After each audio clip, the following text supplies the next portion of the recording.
Jadi para sahabat itu, kaum muslimin, yang terbayang bagi mereka itu adalah infak, yang terbayang bagi mereka adalah sebuah kebahagiaan, keselamatan di akhirat yang kekal dan abadi di sisi Allah tabaraka wa taala. Semua kita boleh klaim sekarang. Kamu cinta Nabi? Cinta Ustaz. Cinta Nabi? Cinta Ustaz. Termasuk saya. Cinta Nabi? Cinta. Kapan tahunya? Besok di akhirat.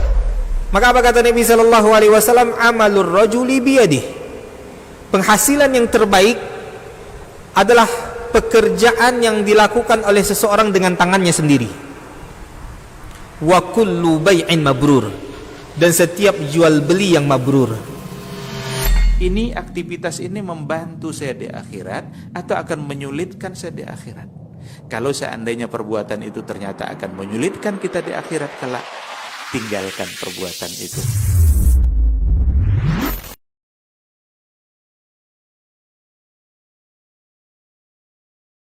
خلقكم من نفس واحدة وخلق منها زوجها وبث منهما رجالا كثيرا ونساء واتقوا الله الذي تساءلون به والأرحام إن الله كان عليكم رقيبا يا أيها الذين آمنوا اتقوا الله وقولوا قولا سديدا يصلح لكم أعمالكم ويغفر لكم ذنوبكم ومن يطع الله ورسوله فقد فاز فوزا عظيما أما بعد فإن أصدق الحديث كتاب الله وخير الحدي حدي محمد صلى الله عليه وسلم وشر الأمور محدثاتها وكل محدثة بدعة وكل بدعة ضلالة.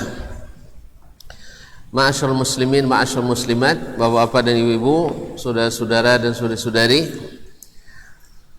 keluarga besar Pondok Pesantren Al-Madaniyah Tibun, dan khususnya adik-adik atau anak-anak yang kami banggakan, semoga menjadi calon-calon ulama, calon-calon penuntut ilmu, calon dai yang mudah-mudahan menyambung estafet risalah Islamiyah ini. Bersyukur kita kepada Allah Subhanahu wa taala pada kesempatan ini, seperti biasa di hari Kamis yang ketiga setiap bulan kita bertemu dalam majelis ilmu melalui kitab Tazkiratu As-Sami' wal Mutakallim fi Adabil Alim wal Muta'allim. Semoga Allah bukakan hati kita untuk memahami dan dikuatkan kita untuk menjalani. Salawat dan salam kepada Nabi kita Muhammad sallallahu alaihi wasallam,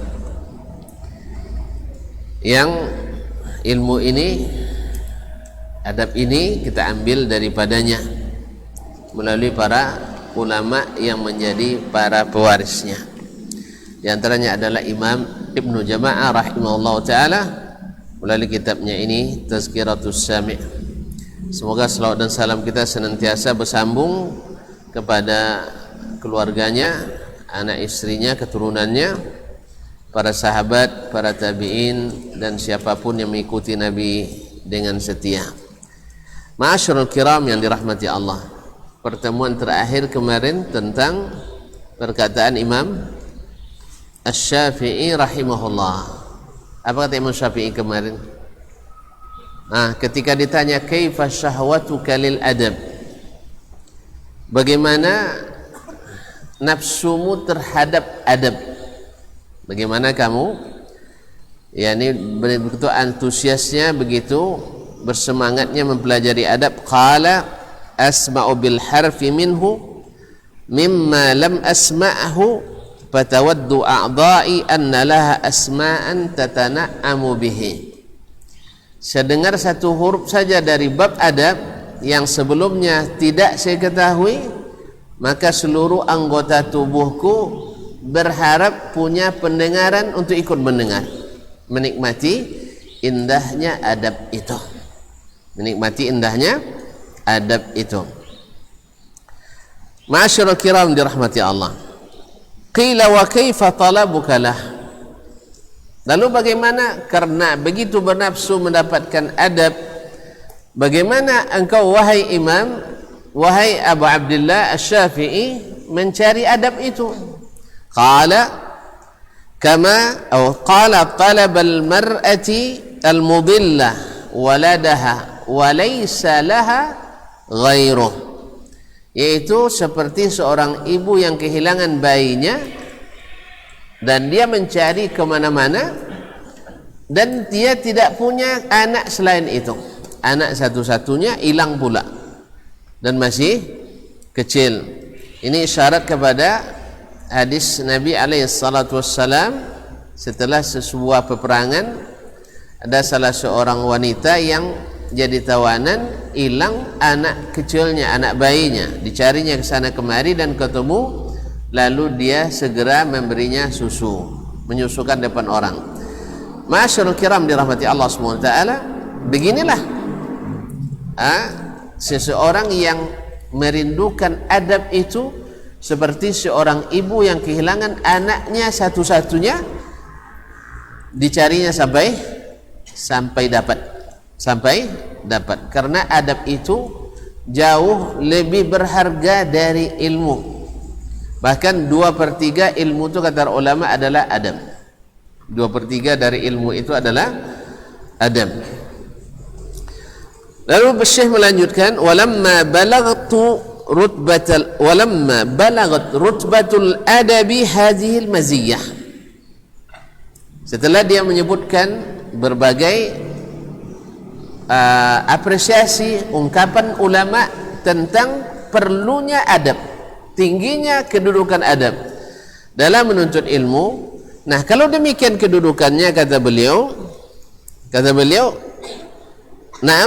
ketika kedudukan adab sampai setinggi ini dan seistimewa ini, wa kanat madariku mufassalatihi khafiyah, dan memahami secara terperinci masih tersembunyi bagi sebagian.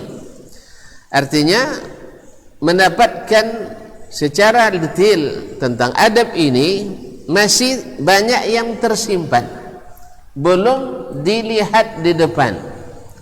Ya, buktinya ketika kita baca kutubul adab akan kita dapatkan sesuatu yang baru. Ya, sesuatu yang baru seperti kemarin, saking wafanya, saking setianya Imam Ahmad kepada gurunya. Siapa gurunya kemarin? Imam Asy-Syafi'i rahimahullah. Nah, coba dicatat ini, ya. Sampai saking wafanya, wafi, setianya kepada gurunya, sayangnya kepada gurunya, sampai dia katakan, ana munzu 40 sanah ad'u lisy-Syafi'i fi salati. Saya sejak 40 tahun mendoakan Imam Asy-Syafi'i dalam salat saya. Sekarang coba tunjuk tangan, ada enggak yang mendoakan Ustaz Ismail dalam salatnya? Tunjuk tangan. Belum ada nih Ustaz. Ini adab kita kurangnya. Dah dari hari ini buat catatan, saya akan doakan guru-guru saya di Al-Madaniyah dalam salat, dalam sujud. Ya, karena doa yang paling utama adalah di dalam salat dan di saat sujud. Aqrabu ma yakunul abdu min rabbih wa huwa sajid. Ya, sedekat-dekatnya hamba kepada Rabbnya adalah di saat dia sedang sujud. Subhanallah. Belum ada kita yang melaksanakan ini, ya. Sejak nah, kalau mulai dari sekarang mungkin sampai umur 60 nanti mendoakan Ustaz Ismail. Ya, subhanallah. Ya Ustaz, buat mereka mendoakan Ustaz, ya. Buat mereka mendoakan Ustaz. Yang mendoakan saya ada enggak? Enggak ada juga. Dari sekarang catat juga. Saya mendoakan Ustaz Dasman dalam salat, khususnya salat sunat. Jadi sujud harusnya 3 detik, tambah 2 detik. Ya, Allahumma ighfir li Dasman. 2 detik cukup kan? Ya. Itu sudah luar biasa itu. Ya Allah, ampuni dosa Dasman. Dalam solat tak apa-apa sebut nama, tapi depan jangan pakai ustaz. Nah, ma'asyiral kiram dirahmati Allah. Jadi saya mendoakan Imam Asy-Syafi'i rahmatullahi alaih di dalam salat sejak 40 tahun. Allah, ini luar biasa adabnya ini. Makanya Allah balas. Ahmad didoakan oleh siapapun umat Islam yang mencintai Al-Quran dan Sunnah Nabi alaihi salatu wassalam dimanapun. Asal tersebut nama Imam Ahmad, orang mengatakan rahimahullahu ta'ala, semoga Allah merahmatinya. Masyaallah kiram dirahmati Allah. Jadi jangan bakhil dah. Doakan kita ini miskin-miskin, perlu doa orang lain. Ya, tolong doakan itu. Ya, termasuk yang hadirat juga. Doakanlah sekali-sekali. Walaupun tak sering, tapi sekali. Tapi ini tanda adabnya Imam Ahmad kepada Imam Asy-Syafi'i rahimahullah ta'ala. Maka ketika madariku mufassalatihi khafiyah, ketika memahami detailnya, perincian adab-adab itu masih tersembunyi bagi banyak kita, kata Imam Ibnu Jama'ah rahimahullah, da'ani ma ra'aitu min ihtiyaji talabati ilaih. Hajat para murid kepada adab ini membuat saya untuk menuliskan ini. Naam, wa usri takrari tauqifihim alaihi, dan demikian pula sulit untuk mendudukkan mereka dalam setiap detailnya. Maka diperlukan tulisan ini. Imma lihaya'in yamna'uhumul hudur, mungkin karena malu mereka tak bisa hadir. Apalagi kalau sudah jadi guru, kita belajar adab lagi ya. Iya, subhanallah kaum muslimin dan muslimat. Apalagi kalau sudah jadi guru nak belajar adab, dikira anak-anak, padahal kita yang tua-tua pun masih membutuhkan, apalagi yang anak-anak.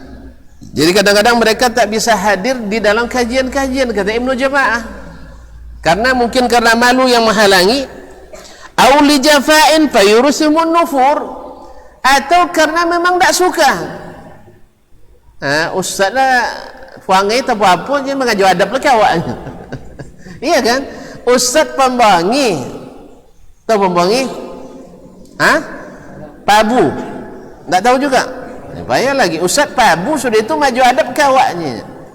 Ini kadang-kadang membuat seseorang lari dari mempelajari adab. Makanya kaum muslimin dan muslimat dirahmati Allah, ini juga berguna bagi kita para pendidik. Biar anak didik tak lari dari adab, kita harus lebih dulu beradab. Makanya kaum muslimin dan muslimat dirahmati Allah Subhanahu wa taala, disinilah perlunya kata beliau untuk menuliskan dan merumuskan secara sistematis dalam kitab ini, karena tidak semua orang bisa menghadirinya. Mungkin karena karena malu, atau mungkin karena tidak suka. Nah, baik, ila jami hadzal mukhtasar. Itulah yang membuat saya melihat satu kebutuhan para siswa. Yang kedua, tidak mungkin untuk mengajarkan satu-satu kepada mereka. Ibarat bahasa kita, jauh ditunjukkan, dekat dikokokkan. Tahu dikokokkan? Dipegangkan tangannya ke situ. Tidak mungkin setiapnya begini-begini, tidak. Maka diperlukan, mudah-mudahan mereka sendiri yang baca atau dipelajari bersama, baik bersama sesama siswa atau bersama gurunya.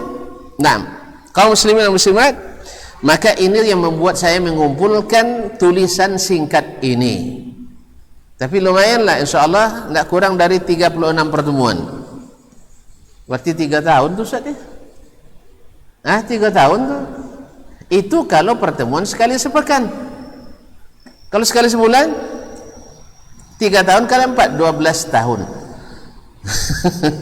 Enggak, nanti kencang-kencangnya di awal-awal aja agak sedikit apa namanya, agak sedikit apa panjang-panjang syarahnya. Besok enggak pakai syarah-syarah lagi, ya. Pokoknya gimana cepat aman, insyaallah. Kaum muslimin dan muslimat dirahmati Allah. Muzakkiran lil alim, tujuannya untuk mengingatkan yang alim. Jadi kita yang alim pun, artinya ustaz pun perlu sering-sering baca kitab ini. Nah, baik untuk mengingatkan dia sendiri atau untuk mengingatkan murid-murid yang akan dididiknya kembali. Taib, muzakkiran lil alim ma ju'ila ilaihi, apa yang dijadikan untuknya. Apa itu? Menjadi pendidik dan pengajar ilmu. Wa munabbihan lit talib ala ma yata'ayyanu alaihi, dan menjadi pengingat juga bagi mahasiswa atau bagi penuntut ilmu apa yang mesti dilakukannya dalam menuntut ilmu. Kalau alim, bagaimana dia sebagai ulama, sebagai pengajar. Nah, wa munabbiyan li talib ala ma yata'ayyanu alaihi wa ma yashtarikani fihi min al adab, dan adab manapun yang mungkin dua-duanya guru dan murid sama-sama memerlukannya. Adab yang guru dan murid sama-sama memerlukannya, seperti yang akan dijelaskan nanti oleh beliau dalam kitabnya ini. Wa ma yanbaghi sulukuhu fi musahabatil kutub, bahkan apa yang mesti dilakukan dalam membawa kitab. Awak kitab kadang-kadang jinjang pakai tangan kiri kan, atau kadang-kadang diletakkan mushaf di atasnya, letakkan kain, ya tak? Kadang-kadang ini tidak terperhatikan oleh kita, tidak terperhatikan. Kami diceritakan oleh guru kami Syekh Muhammad bin Muhammad Mukhtar Asy-Shinqiti rahimahullah taala, beliau menceritakan dalam kajian di Masjid Nabawi bahwa di masa beliau masih kecil-kecil seperti ini, jadi ketika di padang pasir itu dia kan bawa Quran, bawa buku, belajar sama ayahnya, belajar sama pamannya, ya. Jadi ketika datang angin padang pasir, kalau padang pasir apa yang banyak? Pasir. Kalau datang angin yang terbang apa? Pasir. Kalau terbang pasir, limponan gitu ya. Jadi debu yang berterbangan, maka beliau bungkuslah atau letakkan apa namanya, ditutupinya kitabnya dengan sajadah atau dengan simak ini, apa namanya, sok palo tadi. Enggak sorban, ya sorban Ustaz. Sana simak namanya, yang di atas kepala, apa, penutup kepala itu. Dia bisa jadi sorban, kalau digulung dia jadi sorban. Cuma Ustaz Ismail tak pernah pakai nampaknya. Sama Ustaz, awak tak pandai pakai dah. Saya belum pandai makainya. Bisa Ustaz ajarkan? Alun ya, pernah majunya tak pernah pakai dah kan. Jadi kaum muslimin dan muslimat, maka ditutupinya bukunya dengan itu. Lalu ayahnya menegurnya, ya bunayya ihtarimil ilma tuhtaram, hormati ilmu nanti kamu dihormati. Allah. Kalau kita kan enggak ya, biasanya kan kadang disusun kitab mushaf, di atasnya kopiah, di atas kadang, ya tak? Ada kelompok alumni waktu itu membuat gambar, misalnya saya bangga menjadi anak pesantren misalnya kan, dibuat toga di atas kitab, seolah-olah toga lebih tinggi dari, tahu toganya, kopiah nambah tali tu apa namanya, ya pilotnya punya toga rujuk. Nah, apa namanya, kopiah batali toga. Jadi diletakkan di atas kitab. Sebagian besar kita tak menarik perhatian, tidak ada masalah, toga di atas kitab. Memang kita belajar kitab tu dapat toga memang itu. Subhanallah. Nah, saya langsung teringat apa yang dikatakan oleh guru kami ini. Jangankan toga di atas kitab yang tidak ada alasannya sama sekali, yang ada alasan untuk melindungi jangan kena debu, masih diingatkan oleh orang tuanya. Makanya kaum muslimin dan muslimat, orang-orang seperti ini, maka kami saksikan dari guru kami ini memang adabnya luar biasa. Adabnya luar biasa seperti yang saya ceritakan atau pernah tuan-tuan dengar dari apa yang saya sampaikan. Beliau pernah solat di Masjid Al-Qiblatain. Tuan-tuan Masjid Qiblatain, tanya Ustaz Ismail. Nah, dia sering solat di Qiblatain.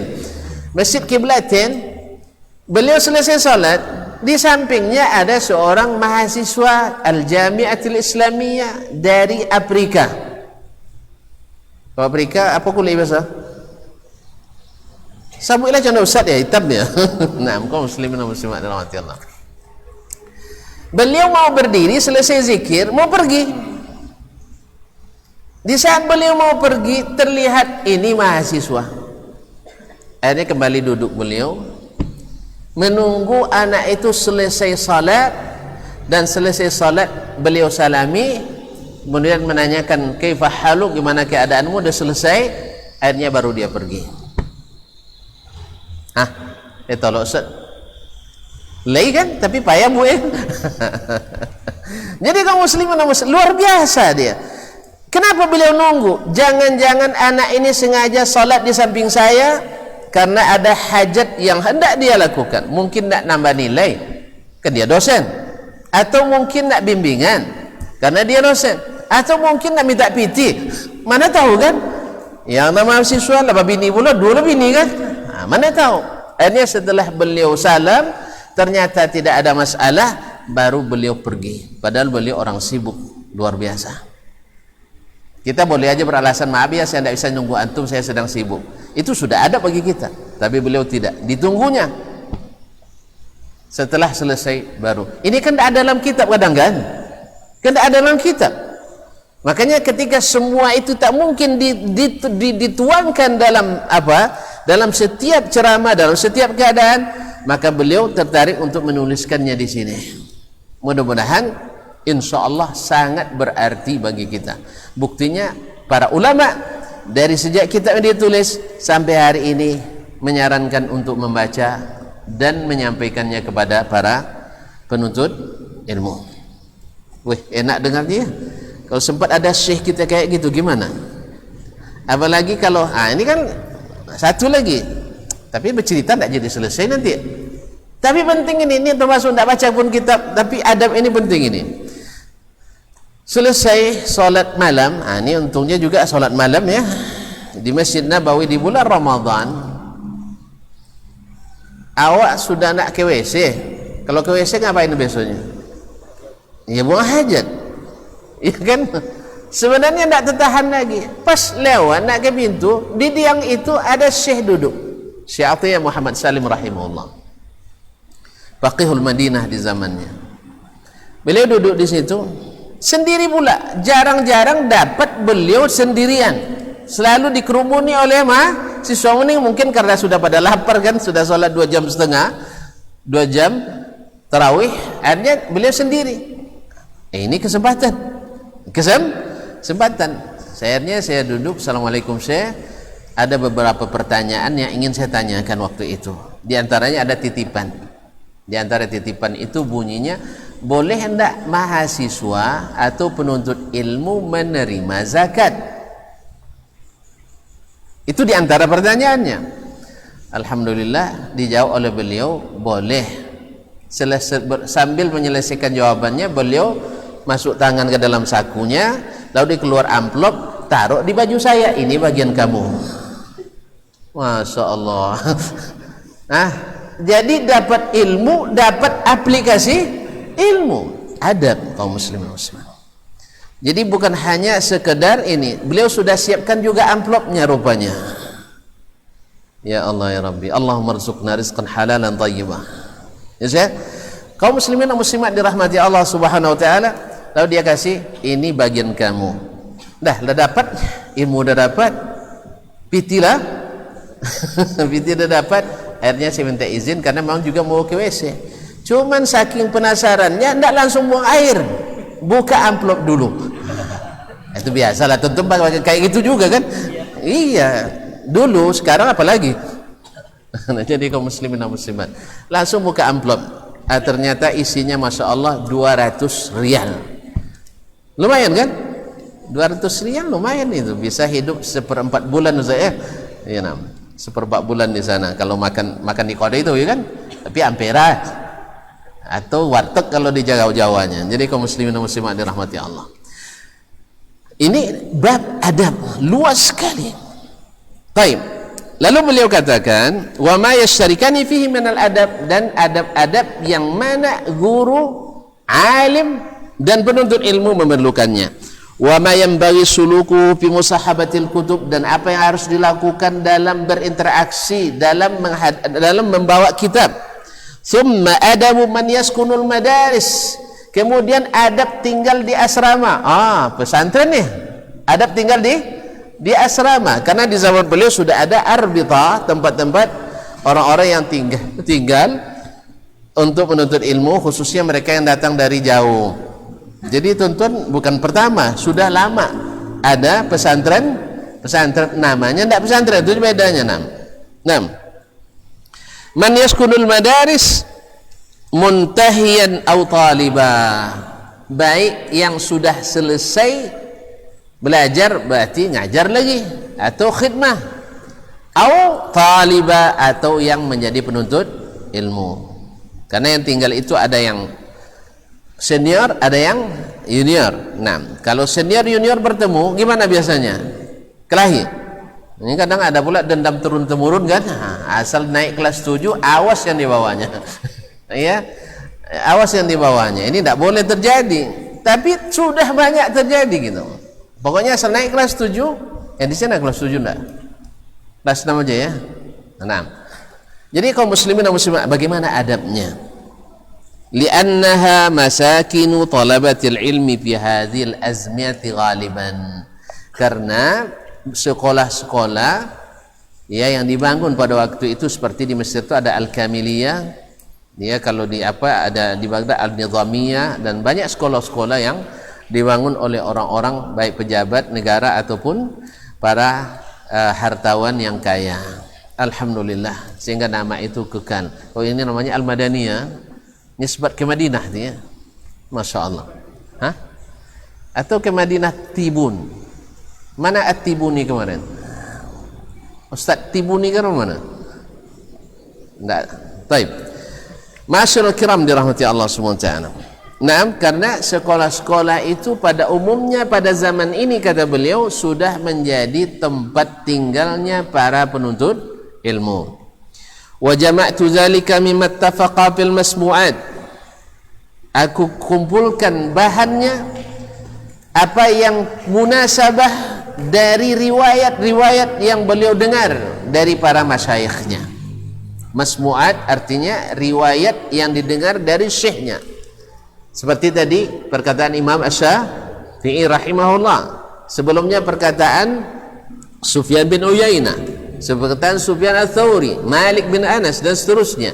Min masmu'atihi. Jadi masmu'at itu jamak masmu', yang dia dengar, artinya riwayat yang dia dengar dari syekhnya secara bersanad. Au sami'tuhu minal masyayikh sadat, atau saya dengarkan dari kisah-kisah para guru-guru, syekh-syekh yang mulia. Au marartu bihi fil mutala'at, atau bertemu ketika mutala'ah, ketika baca kitab. Jadi ada yang didengarkan ya dari syekh berupa riwayat, yaitu akan dia sampaikan nanti, tapi di kitab ini tidak pakai sanad. Misalnya haddatsana fulan an fulan an fulan, sampai kepada orang yang diriwayatkan daripadanya, itu namanya masmu'at. Atau dia dengar dari syekhnya, kisah-kisah yang dia dengar seperti yang saya kisahkan tadi, saya dengar atau saya lihat dari syekh-syekh saya. Nah, masyaallah kiram yang dirahmati Allah Subhanahu wa taala. Kemudian austafattuhu fil muzakarat, atau yang saya ambil manfaatnya dari berdiskusi dan muzakarah atau muzakarah, mengulang-ulang pelajaran bersama kawan, berdiskusi. Wa zakartuhu mahzufal asanid wal adillah, sengaja karena kitab ini ringkas, saya buang atau saya hapus sanad-sanadnya, bukan karena tidak bersanad. Kenapa dihapus sanad olehnya? Kenapa dihapus? Karena panjang sekali. Karena kalau sudah di abad ke-7, sudah di abad ke-6 abad ke-3 saja seperti Imam Al-Bukhari, sanadnya paling panjang ada 9, paling singkat ada 3. Baik, kalau seandainya ambil yang panjang di abad ke-3, ini abad ke-7. Jadi berapa tuh? Sekitar 14 atau 15 rawi. Itu bisa menghabiskan banyak lembaran kitab, maka dia sengaja hapus. Yang kedua, ini kadang-kadang yang mendengar kadang tidak paham nih kalau dipotong-potong ini. Nah, yang kedua, untuk zaman ini dan juga di zaman itu, sanad tidak diperlukan lagi untuk menentukan sahih tidaknya riwayat. Sebab apa? Pada umumnya riwayat itu sudah ada dalam kitab-kitab bersanad sebelumnya. Jelas? Misalnya Al-Khatib Al-Baghdadi menyebutkan riwayat itu semuanya dengan sanad. At-Tanuhi misalnya menyebutkannya dengan sanad. Ibnu Abi Dunya menyebutkan riwayat dengan sanad-sanadnya. Nah, sanad belakangan ini andainya sahih, tidak menambah sahih riwayat yang palsu dalam kitab-kitab terdahulu. Jelas? Dan kalau sahih dalam kitab Al-Bukhari misalnya, sanad kita ke Al-Bukhari tidak berpengaruh kepada dhaifnya. Paham ya? Paham? Tidak paham, tidak termasuk. Abi lo kautunya lain tu jadi ruh. Jadi kaum muslimin dan muslimat, ini memang tak, makanya banyak yang tidak paham. Akhirnya memberikan ulasan karena ketidakpahaman tadi. Jadi katanya kita tanaqud. Di satu sisi perlu sanad, di satu sisi tidak perlu sanadnya, tidak berhubungan sampai selesai. Itu masalahnya. Sang lain berhadapannya tidak ngerti, okay, apalagi tidak berhadapan. Saya ulang kembali, tidak boleh paham. Kaum muslimin, kenapa beliau hapus sanadnya? Ini pintar tadi, karena terlalu panjang.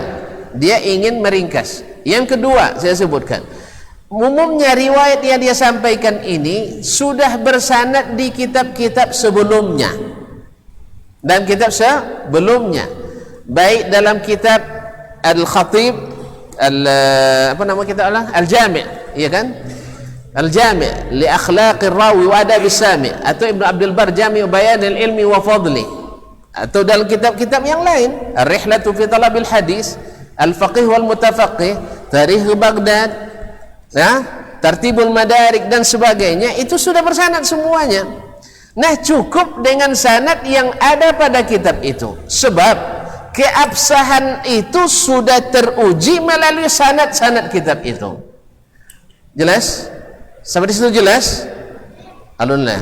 Nah, terpaksa pegang nampaknya kok dokek dikokong jauh di tunjuk. Makanya yang tidak ahli takhassus tidak akan ngerti pak ya condoboro. Jadi kalau ada ulasan itu bukan karena paham, tapi pada umumnya karena tidak paham. Jadi yang mengulas bahwa Dr. Dasman ya mengatakan tidak perlu sanad, di yang lain mengatakan perlu sanad. Ini tidak ngerti lah, walaupun cara bukan jurusannya, memang bukan jurusannya. Saya ulang kembali, kebayang lihat berkali dong. Berapa kali saya jelaskan belum juga bisa dipahami. Jadi Al-Bukhari, ini contoh Sahih Bukhari. Dah? Pasti nak Sahih Bukhari itu ada? Pasti? Ada keraguan? Tidak ada keraguan. Jelas? Maka kitab Al-Bukhari itu disepakati benar adanya tulisan Imam Al-Bukhari. Dan Imam Bukhari jelas. Nah sekarang Sahih Bukhari itu ada orang punya sanad sampai ke Imam Al-Bukhari. Misalnya saya punya sanad sampai ke Imam Al-Bukhari rahimahullah ta'ala. Tapi apakah sanad saya ini yang saya riwayatkan dari Syekh saya Muhammad Dhiya Ar-Rahman Al-Azami, kemudian dari Syekh saya juga Anis Tahir Al-Indonesi, dari Syekh saya Muhammad Amin Bukhubza Al-Maghribi, jelas? Nah, apakah sanad saya sampai ke Al-Bukhari berpengaruh pada kitab Bukhari? Berpengaruh? Enggak. Andainya di antara silsilah sanad saya tadi ada yang kadzab, Sahih Bukhari tetap sahih. Jelas? Jelas loh? Alhamdulillah. Ini makna dari perkataan saya itu bahwa sanad hari ini tidak diperlukan untuk menentukan sahih tidak sahihnya sebuah riwayat. dari sebuah kitab yang ditulis oleh ulama, kecuali hadis yang antum riwayatkan tidak ada sanadnya kecuali sanad antum sendiri sampai Rasulullah sallallahu alaihi wasallam, tidak melalui kitab, dan ini wajib dicurigai. Nah, itulah. Wajib dicurigai, apalagi sanad yang satu ini seluruh Islam ada di dalamnya. Ini umumnya adalah sanad-sanad yang dipalsukan. Nah, yang tidak terkhusus tidak juga tidur. Ya, tidak bisa, wawasan ilmu hadis tidak cukup untuk mengetahui, memahami ini. Antum hanya punya wawasan ilmu hadis tidak cukup memahaminya. Kalau biaya antum jurusan MPD sudah itu baca kitab mustalah hadis Syekh Manna Al-Qattan misalnya, atau Mahmud At-Tahan Taisir Mustalah, itu tidak akan paham. Apal pun nanti ulumul hadis Ibnu Salah apal, tapi tidak secara aplikasi juga susah memahaminya. Yes ya, jalirnya orang dah azan pula nih. Masya Allah kaum muslimin dan muslimat. Apa sampai di situ tadi?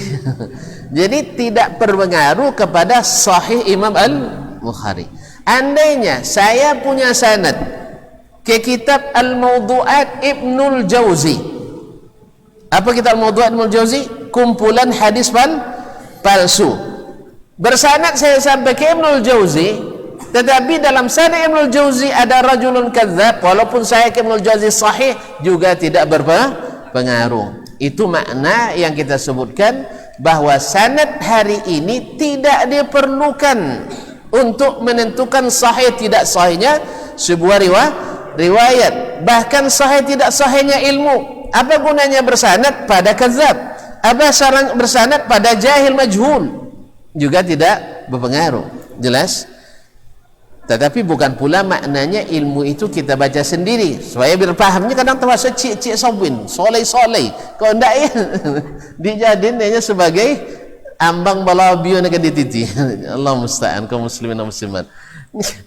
La haula wala quwata illa billah. Allah berzuq rahman sa'ibah. Kaum muslimin dan muslimat dirahmati Allah semua. Jadi tidak berpengaruh, ya, berpengaruh lagi sanad hari ini. Itu yang saya maksud. Tapi kalau nak menghidupkan sunnahnya umat ini bersanad, tidak ada masalah. Antum cari sanad, cuman seperti yang kita pelajari kemarin dalam kitab Al-Khatib Al-Baghdadi dalam Iqtida'ul Ilmi Al-Amal, laisal ilmu bi kathratir riwayah. Ilmu itu tidak dilihat dari banyaknya riwayat. Sebab berapa banyak orang yang riwayatnya hafiz tetapi matrukul hadis. Ada dia hafiz tapi matrukul hadis, riwayatnya tidak diterima walaupun dia hafiz. Jelas? Nah, karena hafalan lain, pemahaman lain, apalagi kalau dari aliran-aliran sempalan dalam Islam seperti Syiah misalnya. Syiah itu kadang-kadang nulis tidak tanggung-tanggung sampai 120 jilid. Al-Qulaini menulis, Muhammad bin Yaqub Al-Qulaini itu menulis 100 berapa? Lebih 100 jilid kitabnya Al-Kafi. Ya kan? Usulul Kafi, Ufru'ul Kafi itu 100 jilid lebih. Cuman isinya banyak dusta. Banyak dusta, untuk apa? Demikian juga seterusnya. Baik, kita azan dulu. Setelah azan nyambung sampai qamat. Nah, qamatnya biasanya tergantung ustaz selesai atau tidak. Silakan.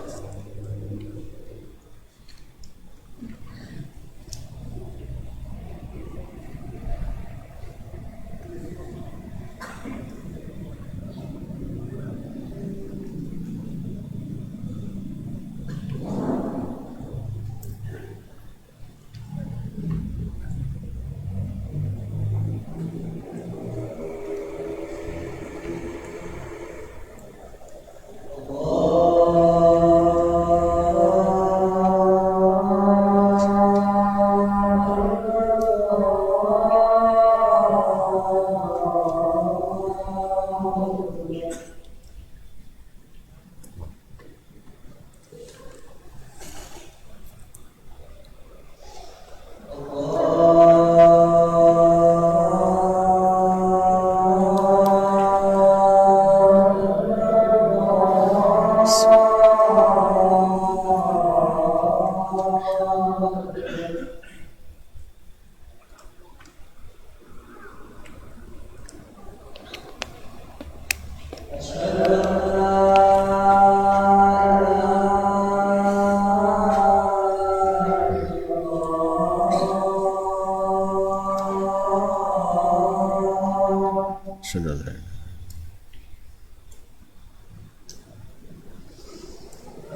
Baik, ma'asyiral kiram yang dirahmati Allah SWT. Kemudian beliau menyebutkan alasannya mahdzuf al-asanid, yaitu sanadnya dihapuskan. Kita sudah jelaskan maknanya tadi.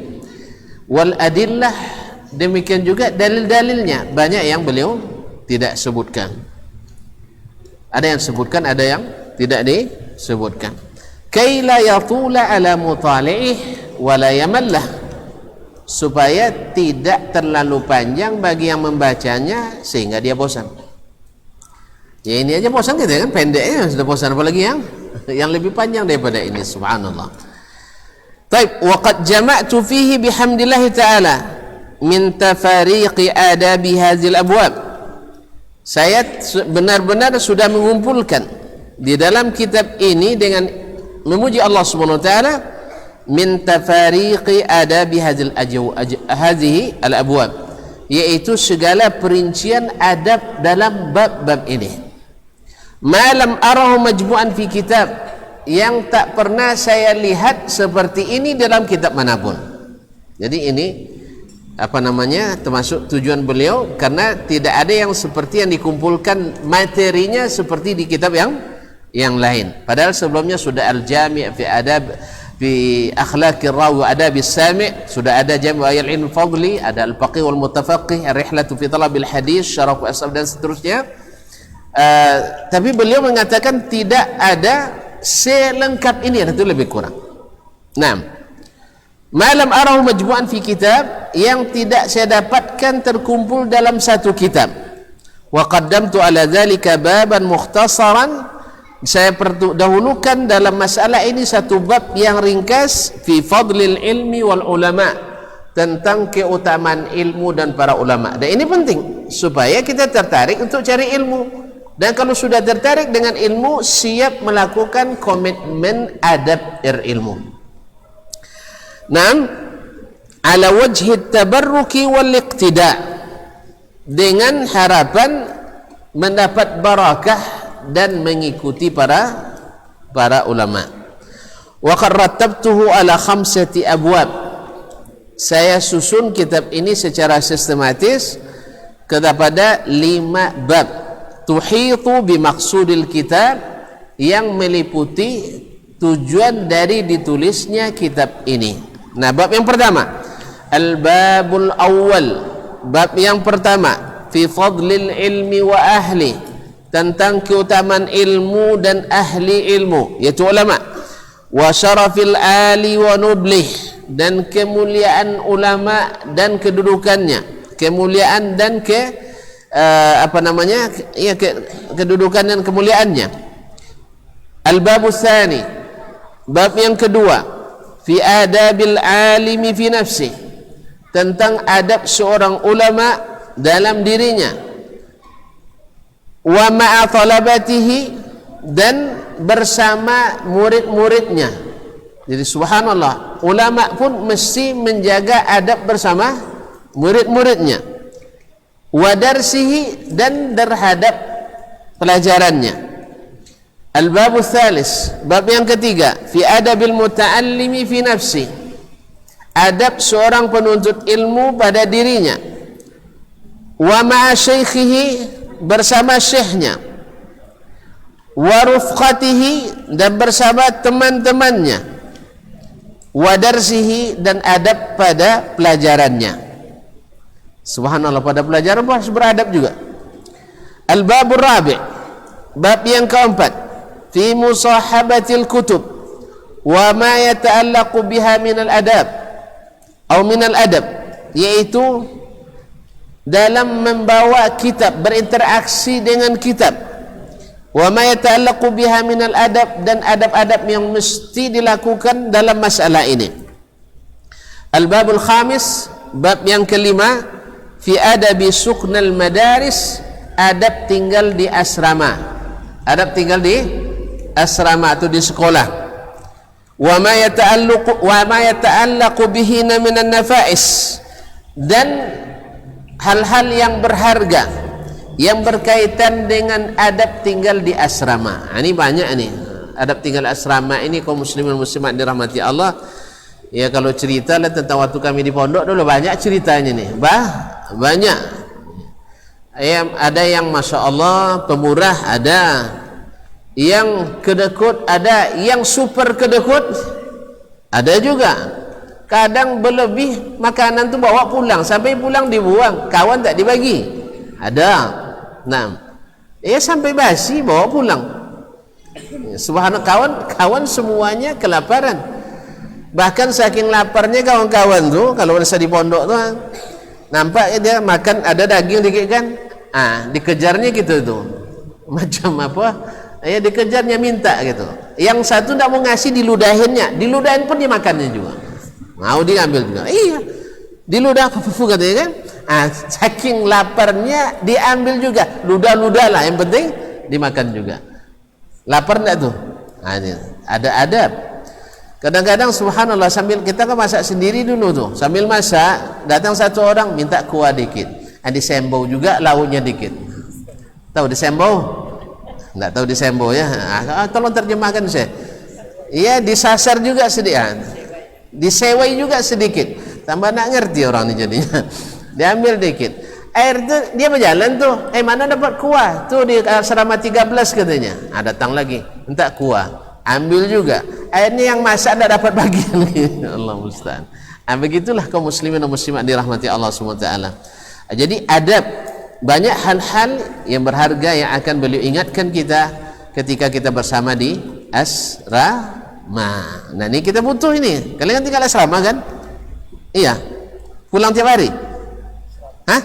Orang-orang hebat masa pulang tiap hari. Nah, ya, orang-orang hebat sekuat tinggal di sini. Nah, kaum muslimin dan muslimat dirahmati Allah SWT. Taib, wa qad sammaituhu tazkiratas sami' wal mutakallim. Saya beri nama kitab ini dengan tazkirah. Tazkirah itu artinya peringatan. Buat siapa? As-sami', bagi yang mendengar, yaitu penuntut ilmu. wal mutakallim, yang berbicara yaitu guru. Pada umumnya kan bicara kan guru kan. Nah, fi adabil alim wal muta'allim, tentang adab para penuntut para ulama dan para penuntut ilmu. Ini hari ini kaum muslimin dan muslimat kita harus sering baca ini, sebab pada umumnya adab-adab ini banyak yang terlalaikan oleh kita, baik sebagai ulama, sebagai guru, pendidik, apalagi bagi para penuntut ilmu. Oleh itu kaum muslimin dan muslimat, sekarang menjaga adab itu sudah sangat jarang hari ini. Ya, kita kadang-kadang saking bersemangatnya tidak boleh syekh salah satu pun. Kalau salah, syekh yang diskor. Dulu kan murid yang kena skor, kan sekarang syekh kena skor. Oi, catatan ternyata syekh begini dan begitu. Padahal kita tidak tahu apa yang terjadi dulu ketika di masa fitnah, di masa Imam Ahmad rahimahullah, yang dipaksa oleh ahli al-Mu'tazilah untuk mengatakan Al-Quran itu makhluk. Maka Imam Ahmad bertahan, banyak para imam yang bertahan, ada yang disiksa, ada yang dibunuh, dan ada yang tidak tahan, terpaksa mengakui. Jelas? Nah, bagi yang paham mereka diam, bagi yang tidak paham mereka akan berkicau. Nah, yang berkicau itu kan murai biasanya. Jadi oleh itu kaum muslimin dan muslimat dirahmati Allah, maka seperti kata Umar bin Khattab radhiyallahu taala anhu, bila kau dapatkan kesalahan pada saudaramu, cari alasan untuk memaafkannya. Kalau perlu cari 70 alasan. Kalau tak dapat juga, serahkan atau menyerah kita. Mudah-mudahan saudaraku punya alasan melakukan kesalahan itu. Jelas? Nah, adab ini penting kaum muslimin dan muslimat dirahmati Allah. Ini yang banyak hilang dari kita. Dari junior ke senior tidak ada adab. Basa-basi itu sudah hilang dan sirna. Hanya karena perbedaan dalam sebuah masalah ijtihad. Ma'asyiral kiram dirahmati Allah Subhanahu wa taala. Lihat imam kita Asy-Syafi'i rahimahullah taala berdebat sampai keluar peluhnya, sampai putus-putus buah baju lawan debatnya. Tetapi setelah itu subhanallah, mereka saling menghormati, saling menyanjung. Kalau kita enggak, lah jolenya kalah ngaku aja menang. Lah jelas kalah masih juga mengklaim menang. Ternyata debat itu sekarang siapa yang menang. Kalau dulu mereka berdebat bukan siapa yang menang, tapi mencari kebenaran. Oleh itu Imam Syafi'i rahimahullah mengatakan, "Ma nadhartu ahadan illa wa tamannaitu ayyuzhira Allahu al-haqqa ala lisanihi." Saya tidak pernah berdiskusi, beradu argumentasi, berdebat dengan siapapun kecuali saya berharap kepada Allah untuk menampakkan kebenaran dari lisan orang itu. Allahu akbar. Yes, ya? Ya, tapi jadi kalau nak diskusi, nak cari menang, tidak usah diadakan. Dialog nak cari menang, tidak usah dilanjutkan, karena ini hanya merusak hati, bukan untuk membuat kita sehati. Nasallallahu salamatul afiyah. Makanya Imam Syafi'i ketika berdebat dengan Muhammad bin Hasan Asy-Syaibani, yaitu imam besarnya mazhab Hanafi, murid Imam Abu Hanifah langsung rahimahullah, dan murid Imam Malik, riwayat Al-Muwatta dari Imam Malik. Berdebat, ketika selesai berdebat ditanyalah masing-masing secara terpisah, bagaimana pendapatmu tentang Syafi'i? Dijawab oleh Muhammad bin Hasan Asy-Syaibani di tempat terpisah, bukan berdepan-depan ini. Ma ra'aitu fatan aqala minhu. Saya tak pernah melihat anak muda yang secerdas dia. Allah, diakui. Taib. Ditanya pula Syafi'i di tempatnya, yang di tempat lain, ma ra'yuka fi Muhammad al-Hasan Asy-Syaibani? Wallahi ma ra'aitu saminan amla'a ilman minhu. Saya tak pernah melihat orang gemuk isinya ilmu semua kecuali dia. Ini badannya godang, badannya gempal, gemuk. Orang gemuk biasanya, antum jangan nuduh-nuduh saya lah. Kaum muslimin, biasanya orang gemuk-gemuk ini bawaannya malas saja kan, tidur kan. Tapi dia tidak. Kata Imam Asy-Syafi'i saya tak pernah melihat orang yang segemuk itu yang isinya ilmu seperti Muhammad bin Hasan Asy-Syaibani. Kira-kira bila komentar ini yang lahir sampai ke Syafi'i, sampai ke Asy-Syaibani, apa yang terjadi? Hati itu menyatu, hati itu berpadu, langkah kita pun terjelas menuju kepada kebenaran. Jelas? Tapi hari ini adab ini nampaknya sudah kurang. Bukan tidak tahu, tetapi kita tidak bisa melakukannya. Nas'alullah as-salamata wal afiyah. Baik, wallahu ta'ala yuwaffiquna lil ilmi wal amal. Lihat, Allah mudah-mudahan memberi taufik kepada kita untuk berilmu dan beramal. Lihat ya, mereka selalu mengawinkan ilmu dan amal. Ilmu saja tidak beradab, tapi ilmu yang diiri dengan amal. Tuntutnya apa buatnya? Itu tidak ada cerita. Atau tahu saya, tapi kenapa tidak dibuat? Tidak ada guna. Pohon tak berbuah, mutan jantan. Ya, mutan jantan untuk kayu api yang jahannya. Allah musta'an. Wa yuballighuna min ruwadihi nihayatal amal, dan semoga Allah berikan kita ya ridhanya yang merupakan ujung dari segala pencarian dan cita-cita. Ya, cita-cita kita ada ridha Allah Subhanahu wa ta'ala. Oleh sebab itu ridha Allah bisa dicari walaupun nilainya tinggi. Kalau ridha manusia semuanya tak bisa dicari, padahal nilainya rendah. Kalau gitu kita cari ridha siapa? Saya ulang lagi, ridha Allah nilainya tinggi, masuk surga kan? Iya. Ridha manusia payah dicari, padahal nilainya nggak ada.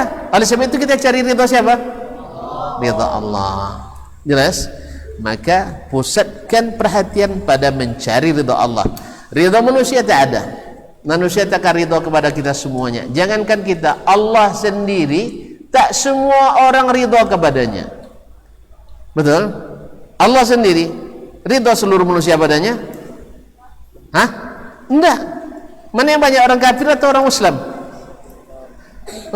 Mana yang banyak di dunia ini, orang kafir atau orang Islam? Orang Islam. Berapa orang Islam sekarang? Ini terasa tidak bisa komentar nampaknya. Saya yang jawab.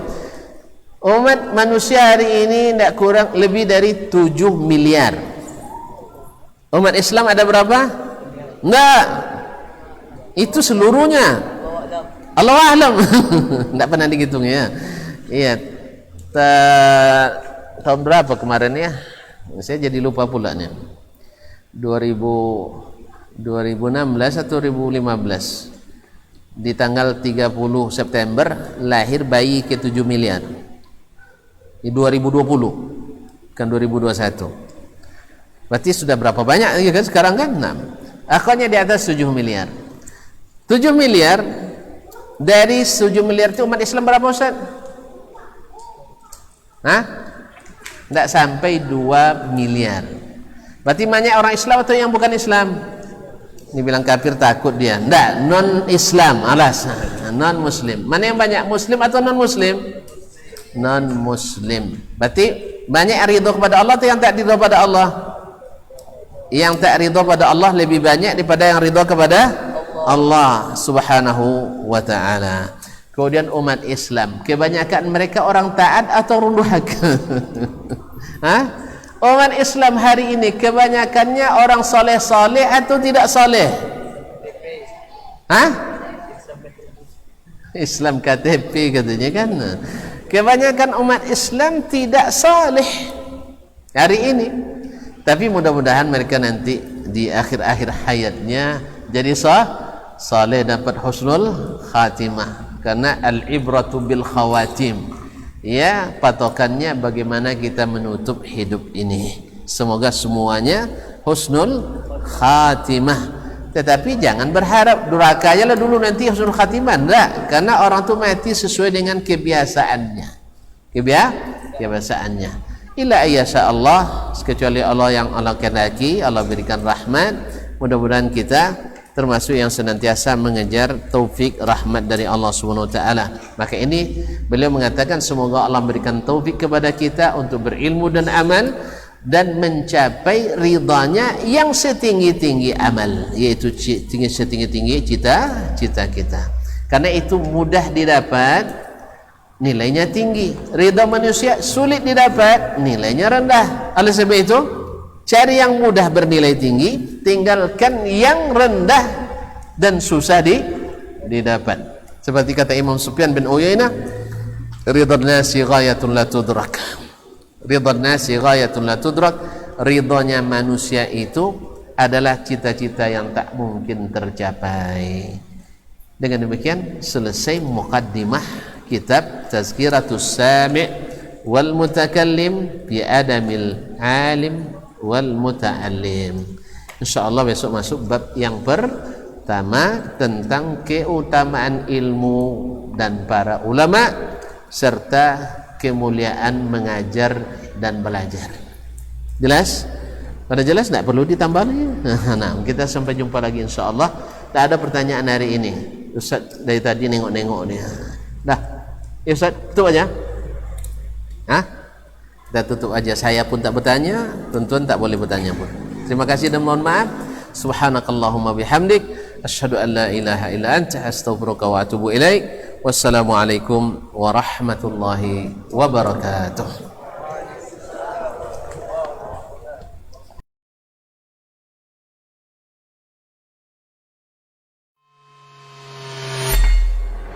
Di para sahabat itu, kaum muslimin, yang terbayang bagi mereka itu adalah infak. Yang terbayang bagi mereka adalah sebuah kebahagiaan, keselamatan di akhirat yang kekal dan abadi di sisi Allah tabaraka wa taala. Semua kita boleh klaim sekarang. Kamu cinta Nabi? Cinta Ustaz. Cinta Nabi? Cinta Ustaz. Termasuk saya. Cinta Nabi? Cinta. Kapan tahunya? Besok di akhirat. Maka apa kata Nabi sallallahu alaihi wasallam? Amalur rajuli biyadih. Penghasilan yang terbaik adalah pekerjaan yang dilakukan oleh seseorang dengan tangannya sendiri. Wa kullu bai'in mabrur. Dan setiap jual beli yang mabrur. Ini aktivitas ini membantu saya di akhirat atau akan menyulitkan saya di akhirat. Kalau seandainya perbuatan itu ternyata akan menyulitkan kita di akhirat kelak, tinggalkan perbuatan itu.